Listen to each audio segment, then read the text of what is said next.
So hello everyone, welcome to Crack JEE and NEET platform. I welcoming you all. सबकी preparation काफी अच्छी चल रही होगी। हमारा जेई मेंस भी काफी नजदीक आ गया, तो एक काफी अच्छा आपके लिए एक मोटिवेशन आप कह सकते हैं, या फिर मैं अपना एक एक्सपीरियंस आपके साथ शेयर कर रहा हूँ। इसकी कोई स्क्रिप्टेड नहीं है, मैंने कुछ पहले से प्रिपेयर नहीं करा है, बस कुछ एक्सपीरियंसेस है जो आपके साथ मैं शेयर करना चाहता हूँ।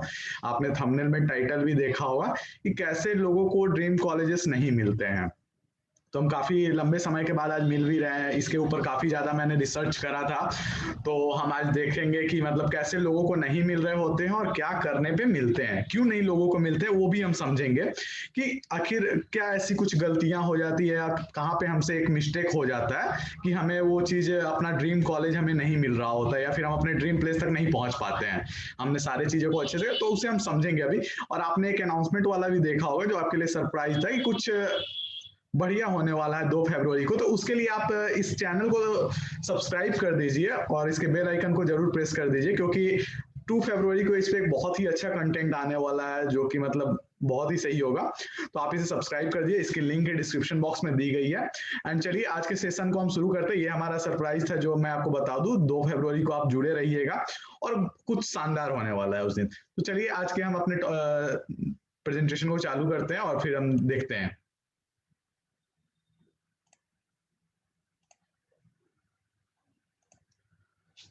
आज जो हम लोग डिस्कस कर रहे होंगे कि पहला पॉइंट उस रास्ते में हमारे पास आता है कि हमें अपने ट्रू मेंटर को पहचानना पड़ता है। आज जो भी मैं बता रहा हूँ उसे बहुत ही ध्यान से सुनिएगा, क्योंकि इसके बिना अगर अभी तो आप जेई और नेट की प्रिपरेशन कर रहे हैं तो ये क्लियर नहीं होगा। इस बातों को आप ध्यान में रखिए।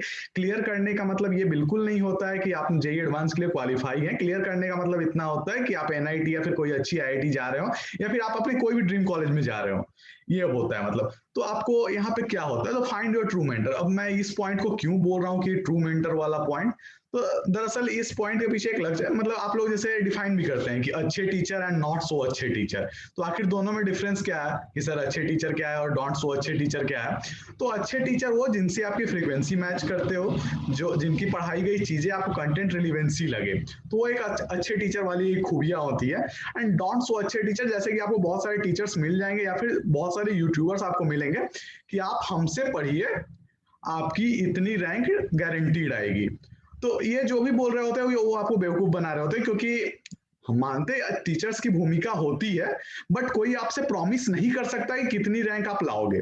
बहुत अच्छे टीचर्स होते हैं जिन्होंने बहुत टॉप रैंक्स को पढ़ाया है, तो वो चीज अलग होती है। लेकिन जो ये पहले आपको बोल के अपना एडवर्टाइज करते हैं कि आप हमारे पास आ जाओ तो आप मतलब आपकी 500 रैंक फिक्स हो जाएगी, आपकी 1000 रैंक फिक्स हो जाएगी, ये गलत है। वो अच्छे टीचर नहीं है, वो जस्ट अपना एडवर्टाइज कर रहे हैं और उन्हें आपके प्रमोशन से उनको मतलब है, उनके आपके रिजल्ट से कोई मतलब नहीं होता है। वो जस्ट अपना प्रमोशन कर रहे होते हैं। एंड सो सेकेंड पॉइंट हमारे पास आता है कि विजन। आपको एक प्रॉपर विजन होना चाहिए कि जस्ट आपको एक प्रॉपर, आप वहां तक सोच पा रहे हैं कि नहीं कि आप करना क्या चाहते हैं। आप आखिर प्रिपरेशन कर रहे हैं किसी भी एग्जामिनेशन का, जेई का या फिर नीट का, तो आप आखिर आप वो कर क्यों रहे हैं। तो बहुत से लोग बोले हैं कि सर एक जॉब लेने के लिए एक ऑफिस वर्क ही लीजिएगा, आप आईआईटी एनआईटी से करें, आप प्राइवेट सेक्टर या गवर्नमेंट सेक्टर में जाइएगा, ऑफिस वर्क करना है आपको, आप एक बेटर लाइफ के लिए, बेटर लाइफ आप जीने के लिए कर रहे हैं। तो चलिए ठीक है, आपकी वो भी विजन हो सकती है, आपकी कुछ और विजन हो सकती है कि आपको कुछ लाइफ में अलग ही अचीव करना है, तो उसके लिए कर रहे हैं। लेकिन आपकी विजन क्लियर होना चाहिए कि हम आखिर करना क्या चाहते हैं अपने लाइफ में, वो चीज हम क्लियर करते हुए रखेंगे।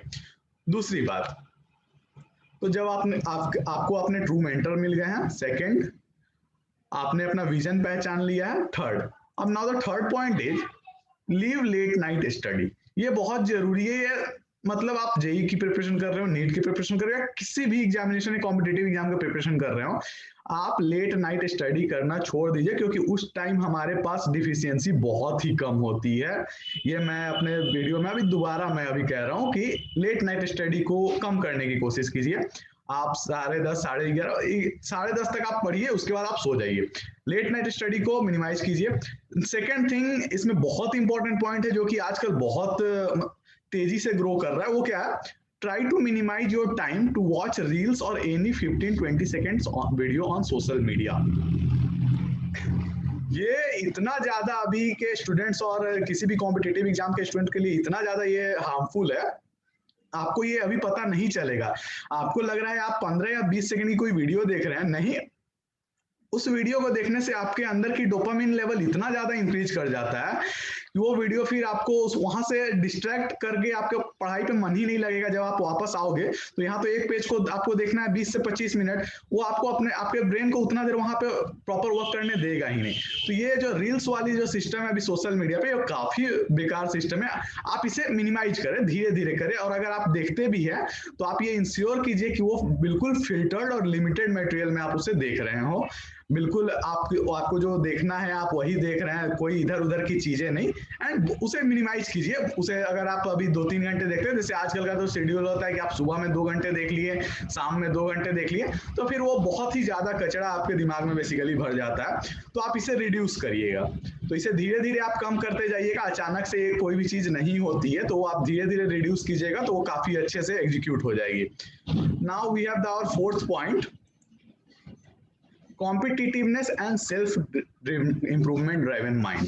तो ये क्या कहना चाहता है? कॉम्पिटिटिवनेस आपको माइंड में लाना पड़ेगा आपको, क्योंकि आप कॉम्पिटिटिव तैयारी कर रहे हैं एग्जाम्स की, तो आपको एक वैसी नेचर पहले से ही बनाना होगा। बिल्कुल आपको एग्जाम मूड में रहना होगा हर टाइम, क्योंकि आप एक ऐसे एग्जाम के प्रश्न कर रहे हैं जहां पे 10 लाख 12 लाख बच्चे एग्जाम देते हैं, उसमें से सिर्फ 1% स्टूडेंट्स को उनकी कॉलेज और उनके ड्रीम कॉलेजेस मिलते हैं। तो बेसिकली आपको एक सेल्फ इंप्रूवमेंट ड्राइवन माइंड रहना होगा, जो आपके माइंड आपको फंक्शंस करेगा कि आपको ये गोल अचीव करना है। उसके पीछे जो भी विजन हो, आपको क्या बनना है, आपके क्या आइडल्स हैं, वो उस मैटर में नहीं करता है। तो किसी भी एम को पाने के लिए बेसिकली उसके बारे में हमें सोचना पड़ता है, हमें सीखना पड़ता है। उसके लिए हमें उसमें सोचेंगे कि हम आखिर उस एम को पाने के लिए हम कैसे उस एम को अच्छे से पा सकते हैं। सो sometimes our thought don't translate clearly into the word, so हम उस टाइम पे क्या करेंगे, उस टाइम पे हम लिखेंगे, उस चीज को हम नोट करेंगे, उस चीज को हम लिख के अपने आपको माइंड को एक इंफॉर्मेशन भेजेंगे कि हमें ये चीज करना है। बहुत टाइम क्या होता है, थॉट्स हमारे वर्ड में नहीं आ पाते, हम सोचते काफी अच्छा है बट वो एग्जीक्यूट नहीं हो पाते हैं। तो आखिर वो क्यों नहीं हो पाते, वो हम समझ रहे हैं। सो ये हमारे कुछ 4 पॉइंट्स थे जो हम अगर करते हैं तो हम ड्रीम प्लेस तक, ड्रीम कॉलेजेस तक हम पहुंचते हैं, और अगर नहीं करते हैं तो ये पॉइंट्स बहुत ज्यादा फैक्टर कर देती है कि आप अपने ड्रीम कॉलेज को पाने में नाकाम हो जाते हैं या फिर नहीं मिल पाता। अभी हमारे पास टाइम है, अभी हमारे पास 15 से 20 दिन है हमारे पास फर्स्ट जेई मेंस के लिए, और हमारे पास 3 मंथ्स के अप्रॉक्स है हमारे फोर्थ जेई मेंस तक, और जेई एडवांस के लिए तो अभी हमारे पास 6 to 7 मंथ्स अभी हमारे पास है। सो अगर अभी भी अच्छे से करें और इन पॉइंट्स को ध्यान रखें तो हम बहुत ही अच्छा कर सकते हैं। So our next topic is tuition coaching time is less than 1.25 hours self study. अगर इसका बेसिकली कहने का मतलब है कि अगर आप कोचिंग 3 आवर्स का लेते हैं तो आपको 1.25 टाइम्स ज्यादा सेल्फ स्टडी करना पड़ेगा। अगर आप जितना भी कोचिंग आवर ले रहे हैं, कितना भी आप कोचिंग कर लीजिए, लेकिन आप ये इंश्योर कीजिए कि आपके पास सेल्फ स्टडी करने के लिए 1.25 टाइम्स, मोर देन 1.25 टाइम्स आपके पास टाइम होना चाहिए कि आप सेल्फ स्टडी करें उस टाइम पे। तो ये एक बहुत ही इंपॉर्टेंट फैक्टर आ जाता है कि हम लोग बहुत बार सोचते हैं कि हम सिर्फ कोचिंग कर लेते हैं। नहीं, ये बहुत ज्यादा आपके पास फैक्टर क्रिएट कर देता है जिस टाइम पे आप सक्सेस नहीं हो पाते। तो tuition time self study time से हमेशा कम रहना चाहिए, या तो आप बराबर रखिए, नहीं तो उसे कम रखिए सेल्फ स्टडी के टाइम से। आपको सेल्फ स्टडी को ज्यादा टाइम देना है, ट्यूशन टाइम को कम टाइम देना है। So and the next point is one subject. So मैं इसे फिर से रिपीट कर रहा हूं अपने वीडियो में, one teacher, one book and multiple revisions. ये तो मतलब आपके लिए इसे तो फॉलो करना ही है किसी भी एग्जामिनेशन को देने के लिए, जेई दे रहे हो या आप नीट दे रहे हो। एक सब्जेक्ट के लिए आप एक टीचर को फॉलो करेंगे, एक टीचर के साथ आप एक बुक को फॉलो करेंगे। कोई भी एक अच्छी सी बुक आप ले लीजिए, बहुत सारी अच्छी सी बुक है हर सब्जेक्ट के लिए, और उस बुक का रिविजन आप मल्टीपल टाइम्स करेंगे। उस बुक को आप 3 बार 4 बार वैसे सॉल्व करेंगे, और पूरे बुक को थ्रोली आप सॉल्व करेंगे। अगर आप 12th के स्टूडेंट हैं जिनके बोर्ड्स आ रहे हैं, तो आप ये इंश्योर कीजिए कि आप अपने इंग्लिश सब्जेक्ट को बोर्ड के पहले 14 दिन आप टाइम दे रहे हो, और अपने जो आपका 5th सब्जेक्ट है उसे 15 दिन टाइम दे रहे हैं। आपके अपने बोर्ड के पहले, बोर्ड में अच्छे मार्क्स लाने के लिए बहुत जरूरी है कि हमें टाइम पता हो। नहीं तो जो हम लोग तैयारी करते हैं जेई और नीट वाले, उन्हें हम लोग को पता नहीं चलता, तो हम इंग्लिश और 5th सब्जेक्ट पे उतना ज्यादा फोकस नहीं कर पाते हैं, जिस वजह से हमारी परसेंटेज बोर्ड में कम हो जाती है। तो ये हमें नहीं करना है। अगर हम कर रहे हैं तो हम सब चीजों को अच्छे से करेंगे, हम बोर्ड में भी अच्छा स्कोर करेंगे, और हम जेई मेंस और नीट को भी अच्छे से क्वालिफाई करेंगे।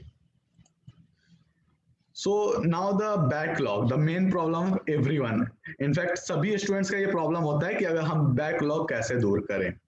बैकलॉग है, तो बैकलॉग को दूर करने के लिए पहले तो आप अपनी प्रायोरिटी डिसाइड कर लीजिए कि आपकी प्रायोरिटी क्या है। प्रायोरिटी क्या होनी चाहिए ये भी डिसाइड करना उतना ही जरूरी है जितना जरूरी है कि मतलब आप बैकलॉग्स को खत्म करना है, तो उससे पहले आप प्रायोरिटी डिसाइड करिए कि आपकी प्रायोरिटी क्या है। तो प्रायोरिटी आपकी होनी चाहिए हमेशा जो अभी आपका प्रेजेंट टॉपिक चल रहा हो, या क्लास में चल रहा हो, या फिर आपके कॉलेजेस में चल रहा हो, वो आपको प्रेजेंट टॉपिक्स होना चाहिए प्रायोरिटी पे। एंड सेकंड प्रायोरिटी क्या होनी चाहिए, तो revision of the first topic. जो अभी प्रेजेंट टॉपिक चल रहा है उसका रिवीजन पहले करेंगे, हम बैकलॉग के पीछे नहीं जाएंगे। पहले बैकलॉग जाएंगे तो फिर जो अभी पढ़ रहे हैं आप, वो भी आपका बैकलॉग में ही काउंट होते चला जाएगा। तो आप तो निकले थे क्लियर करने, बट आप क्लियर नहीं कर रहे जबकि और आप बल्क को जमा कर रहे हैं, तो ये हमें नहीं करना है। उसके बाद हम देखेंगे अब बैकलॉग को दूर कैसे करें। तो सबसे पहले हम देखेंगे उसमें जरूरी कौन कौन सा है हमारे आने वाले कुछ दिनों में। तो अब यहाँ पे हम प्री रिक्विजिट्स के हिसाब से करेंगे और रिवाइज करेंगे उसे 2x स्पीड पे। आपने एक बार पढ़ा है तो इसका मतलब ये नहीं कि आप जीरो हैं, आप कुछ से स्टार्ट कर रहे होंगे, तो उसे आप 2x स्पीड पे रिवाइज करिएगा। तो इससे आपका बैकलॉग जल्दी खत्म होगा, और यही बैकलॉग को खत्म करने का एकमात्र उपाय है। इसके अलावा कोई टेक्निक आप नहीं आजमा सकते अपने बैकलॉग को खत्म करने के लिए। So now the comes the revision tips. अब रिवीजन टिप्स तो काफी ज्यादा इंपॉर्टेंट है जेई और नीट के लिए। अगर आप पूरा सिलेबस कंप्लीट करते हैं, अगर आप रिवीजन नहीं करते हैं, तो आपके लिए बहुत ही बेकार होने वाला है, क्योंकि रिवीजन बहुत ज्यादा जरूरी होती है जेई और नीट्स में। क्योंकि बिना 95% स्टूडेंट्स आपको सिलेबस कंप्लीट करने वाले मिल जाएंगे, लेकिन रिवीजन करने वाले स्टूडेंट्स आपको मिलेंगे मात्र 30 to 45%। इतने ही स्टूडेंट्स रिवीजन करते हैं और उनके बीच में ही कॉम्पिटिशन होती है। तो इसके लिए कुछ पॉइंट्स हमने नोट करे हुए हैं, ये आप देख लीजिए। कभी भी अपने रिवीजन के लिए आप पहले अपने नोट्स को लाउड पढ़िए, क्योंकि उसे आप सुन पाए, क्लियरली सुन पाए। मन में पढ़ने से वो उतनी अटेंटिवली नहीं आती है हमारे पास, उतना ज्यादा हम फोकस नहीं कर पाते हैं, कॉन्सेंट्रेट नहीं कर पाते हैं। खुद को एक रीडर समझिए, उसे नोट्स को लाउड पढ़िए and get feedback from the peers. आप उस प्रॉब्लम को डिस्कस कर सकते हैं अपने ग्रुप में। और एक सेल्फ रिव्यू वाला जो पार्ट होता है, ये बहुत ज्यादा जरूरी पार्ट होता है, क्योंकि सेल्फ रिव्यू करने हमें आना चाहिए खुद को। तो सेल्फ रिव्यू में हम क्या बोलना चाह रहे हैं कि you should never move to your mentors for review without first completing a self review. Self review करने के बिना आप अपने मेंटर्स के पास रिव्यू के लिए खुद को नहीं जा सकते। अगर आप कहीं अटक गए हैं, अभी आप कहीं स्टक कर गए हैं, तो पहले आप उसे खुद एनालाइज कीजिए कि मैं कहाँ अटका हूँ। What does it mean that now you want to your mentor to look for the mistakes that you were unable to find out? Okay, so this will increase your thinking skills और analytical skills, जो कि JEE means mainly thinking और analytical के ऊपर ही है, कि आप कितना ज्यादा वहां पे जाके प्रेजेंट कर पाते हैं। पढ़ा सबने होता है, लेकिन उस टाइम पे कितने ने उन्हें एग्जीक्यूट करा, ये हमारे पास मैटर करता है। सो हमारे पास रिवीजन टिप्स वाला जो बहुत इंपॉर्टेंट फैक्टर था, और एक सेल्फ रिव्यू, ये उन 4 पॉइंट्स के साथ ये 2 पॉइंट्स हमारे पास और भी इंपॉर्टेंट है। तो सब मिला के हमारे पास 6 पॉइंट हो गया। और एक हमारे पास कि बैकलॉग को दूर कैसे करें। लोगों को पता ही नहीं होता है कि बैकलॉग हमारे पास इतना जमा हो गया, लेकिन हम इसे दूर कैसे करें, उसे क्लियर करने के चक्कर में हम और बैकलॉग्स को जमा कर लेते हैं अपने पास। तो ये एक बड़ा फैक्टर होता है। So now let's end up with a powerful quote. जिंदगी को कामयाब बनाने और नतीजे को हासिल करने के लिए, यानी कि आप अपने लाइफ को सक्सेसफुल बनाने के लिए और अपने डिसीजन जो आपने ली है अपने लाइफ में, कि मैं जेई या नीट करने जा रहा हूँ, या फिर कोई भी आपने डिसीजन लिया है, उसे हासिल करने के लिए 3 चीजें आपके पास आपके दिमाग में चलनी चाहिए। एक तो उस जो आपने एम लिया है या फिर जो आपने डिसीजन लिया है उसकी ख्वाहिश आपके पास होनी चाहिए। दूसरी, आपको उस पर यकीन होना चाहिए। तीसरा, आपको उम्मीद होना चाहिए खुद से कि मैं ये कर सकता हूँ। सो ये बहुत ही पावरफुल कोट है जो कि हमारे एपीजे अब्दुल कलाम आजाद जी ने बोला था, कि जिंदगी को कामयाब बनाने और नतीजे को हासिल करने के लिए आपके दिमाग में 3 चीजें चलनी चाहिए: ख्वाहिश, यकीन और उम्मीद। इन 3 चीजों के अलावा और कुछ भी ना रहे तो आप जो डिसीजन लिया है आप उसे हासिल करेंगे, इसकी 100% गारंटी है। और इस वजह से आप अगर ये चीज अपने दिमाग में रखते हैं तो आप अपने ड्रीम कॉलेज को जरूर से जरूर जा रहे होंगे। Next thing, sometimes you have to do something what you hate for achieving your dreams what you love. कई बार आपको कुछ ऐसा काम करना पड़ता है जो बहुत लोगों को पढ़ना पसंद नहीं होता है, बट आपने जो ड्रीम्स देखे हैं, आपने जो अपनी लाइफ को इमेजिन करा है कुछ सालों के बाद, जो आप 5 या 6 साल के बाद अपनी लाइफ को इमेजिन कर रहे हैं, तो उसके लिए कुछ आपको ऐसा करना पड़ेगा जो आपको पसंद ना हो। आपको अपने सपने को हासिल करने के लिए कुछ ऐसा करना पड़ेगा जो आपको पसंद नहीं है, फिर भी आप कर रहे हैं, और वही चीजें वर्थ इट होती है और वही चीजें आपके पास वापस आती हैं। ये कोई अलग चीज नहीं होता कि बिना आपने मेहनत करे कुछ कर दिया। हाँ, बिना हार्ड वर्क के सक्सेस बस डिक्शनरी में आता है और कहीं नहीं आता है, रियल लाइफ में तो बिल्कुल भी नहीं आता है। सो आपको कुछ करना पड़ेगा जो आपको पसंद नहीं है अपने सपने को हासिल करने के लिए। So that's